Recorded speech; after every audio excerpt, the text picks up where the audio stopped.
Hello everybody, Tyler with Arizona Adventure Rentals. Today we have the 2018 30-foot Majestic RV. Now this is a pretty basic, simple unit. There's no slides, but it still has a great seating and sleeping arrangements. Big storages all the way around the RV. Got 4 different beds, so it sleeps 8 people. Nice big electric awning. You still have a TV in there. Come inside, come take a look. Okay, so here's the front of this 2018 Majestic 30-foot RV. We're looking backwards. What we have here is a microwave. We have stove here. Stove works off of propane. The things that need to work off with your plugged in or with the generator on is going to be your microwave and your air conditioning. The minute you plug into an RV park, you'll realize, and how you know you have current is going straight to the microwave and realizing that you have the clock on. If you have the clock on the microwave, everything plugs in and everything is working. Here is your air conditioning up top. You have a thermostat, which is colder or warmer, and then you have your different knobs. Again, you would have to be plugged in or you would have to have the generator on for that to work. Usually don't run both of these at the same time because you'll flip a breaker. Moving here to the stove, that's off of gas.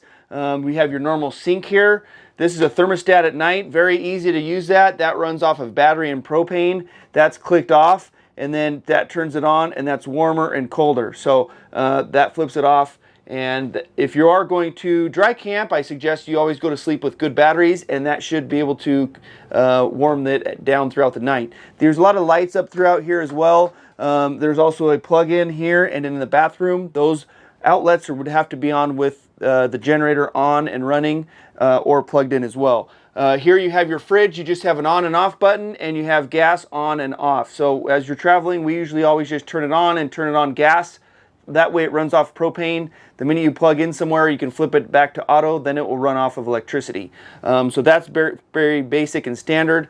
These are a little bit separate, where you have a bathroom on this side and you have a shower on this side, and the back bedroom, which is a walk around. We'll go ahead and show you that, and then we'll show you the display panel. The display panel is going to show you where all your fluids are and all your levels. Okay, so here's your display panel. Will tell us where everything is at. This is your gray tank. This is your black tank. What your gray is your shower water and your sink water. Black is always your toilet water. Fresh water, these hold about 40 gallons of fresh water, so as you can fill that up, as you start using that, that goes down. LP is propane. You have 4 things that run off of propane.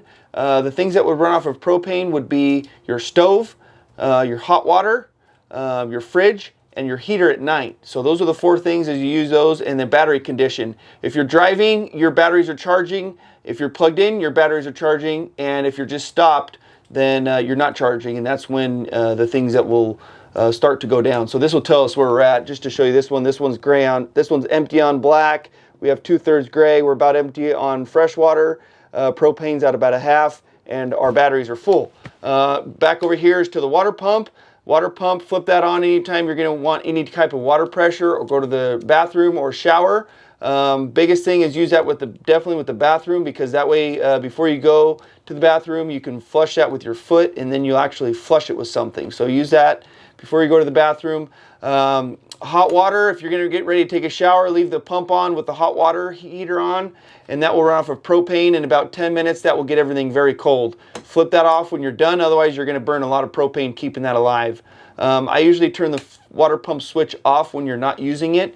It does have an automatic shut off, but if it's low on water, as it is now, it's very dangerous, because, not dangerous, but the water pump is more likely to go out if you leave the water pump on with no pressure, meaning out of water. So you always want to use the water pump as necessary.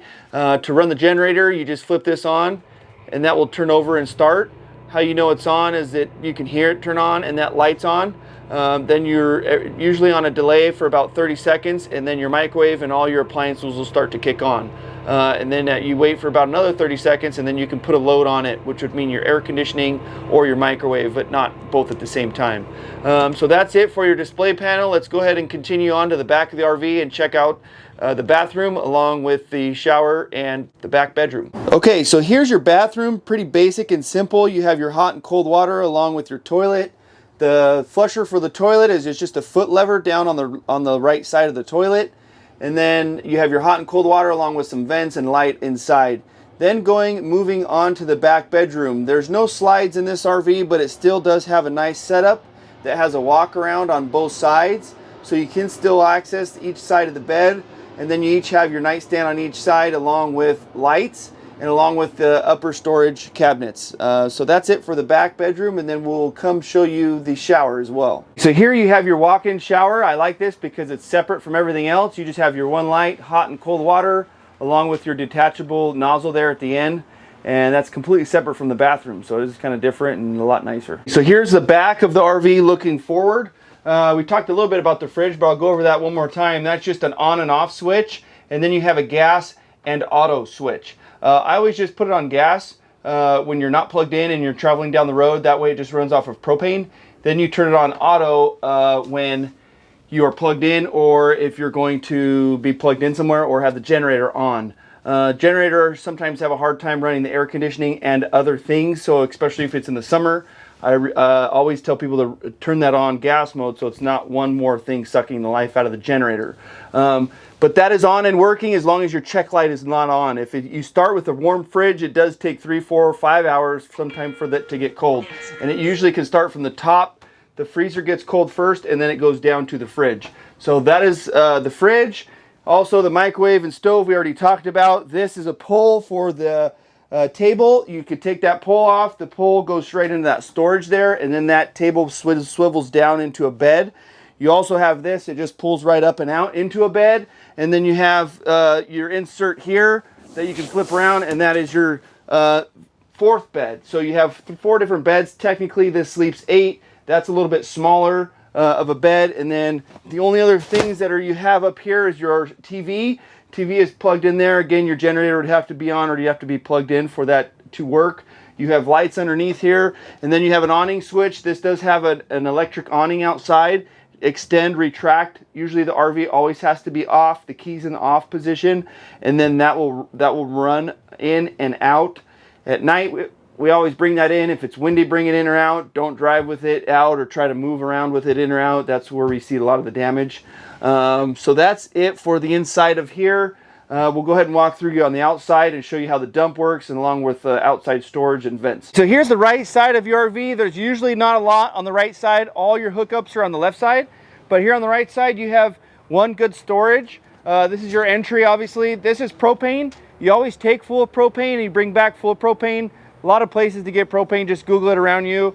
Anytime they fill it full of propane, they always shut the valve off to fill it full of propane. So I always get a lot of calls, or a lot of people are upset because when they fill it back full of propane, the gas attendant or whoever is filling it up doesn't open it back up. So make sure that they open up that propane valve back up for you.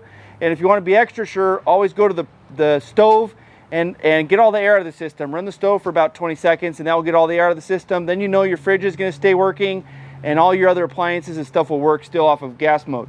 So that's your propane as well. Propane there, and then you have one big storage. This is a big walk around through, so you can access this storage through the back or the left side.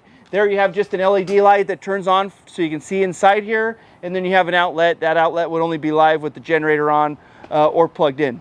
So that's it for this right side. Let's go to the left side, talk about the dump and the other stuff that's on the left, storage. So here's the left part of the RV. That's your same big storage that goes all the way through on the left side. Here are your water hookups. So you have 2 water hookups. The one that you stick the hose in is always your to fill your tank fill. So that will fill your tank up. It's about 40 gallons of fresh water. And this one, city connection, will pressurize your tank. So if you ever want to just pressurize your tank not needing the water pump, then you would hook up your hose straight to this. So those are 2 ways.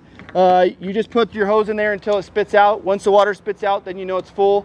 Or you can keep pressing on your display panel fresh and then fill it up as you need to. Some people don't fill it all the way full if you're gonna go where there's water, because it's a lot of weight. So take that into consideration to just go from place to place with just a third or empty or a third of tank of water. That way you're not carrying all that weight. You get a little better fuel economy as well. So that's your big storage. Gasoline is there. That's 55 gallons of fuel. The generator runs off of that same tank as well. So you don't need to worry about filling up for the generator. If you're under a quarter tank, then the generator will not run. Doesn't want to leave you stranded. This is your electrical cord. So this is a 30 amp cord. That's the most common with all the RVs. Lift this open. This is a 30 amp. It plugs straight in. Now, as soon as you plug in, I always go to the microwave. If you go to the microwave, then you know that you have live power the minute you plug that in. This is very important that there is a plug inside here. Your generator comes from the female side of this outlet. So if you want your air conditioning to work, if you want anything, if you want the generator to produce any power while you're going down the road, this needs to be plugged back into itself.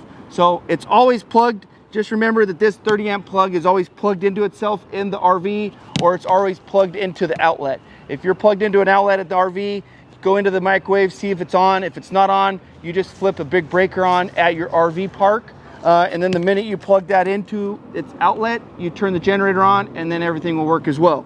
So that is your 30 amp electrical outlet. We always give people adapters. This is nice to hook up with just a normal extension cord. The only thing is you can't run big air conditioning or the microwave because that's a small 15 amp, and most likely wherever you plug that in, you'll blow a circuit or a breaker. But it is nice to plug into people's places and just to charge the system and run TVs and run everything else. So that is a nice thing to have. This is just a vent for hot water. You also have a generator. You don't ever need to get it in the generator or the battery because you can access those from inside. As far as the generator is concerned, this is hot and cold water. If you want to drain what you have, you can drain your water, current water, and come in close, and then we'll talk about the black and gray dump. Is always just your toilet water, and that is all. So that is just sewage. The gray is your shower water and your sink water. So if you're going to go somewhere to hook up or to empty, you would always just pull this cap off. The hose that we supply is on the other side. You just clip it on, make sure that is secure, and then down in the hole wherever you're putting that hose is secure. Once both areas are very secure, then you pull black. Black is always your sewage. Whatever you've used will drain down that pipe. It usually drains within 10 or 20 seconds. I shut it once it's all done, and then I help it out of the hose just to kind of get everything out. Then I pull gray. Normally you always have a lot more gray than you do black. So gray is what flushes out the hose and cleans it all out. Then you shut after gray's all open, and if you're going to stay at your park, then you would just leave both valves open. If you go to the bathroom, it drains down straight down in the hose. You go take a shower, go to the bathroom, or wash your hands, go straight down the gray. So then you leave both of those open. Before you leave, if you don't know if the hose has gone black last or gray but last, so I usually shut both valves.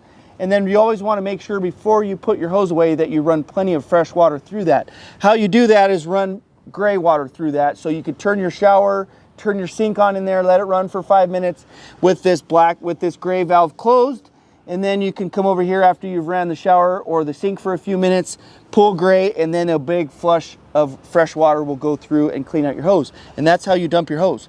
Other than that, that should be it for your 2018 Majestic 30 foot.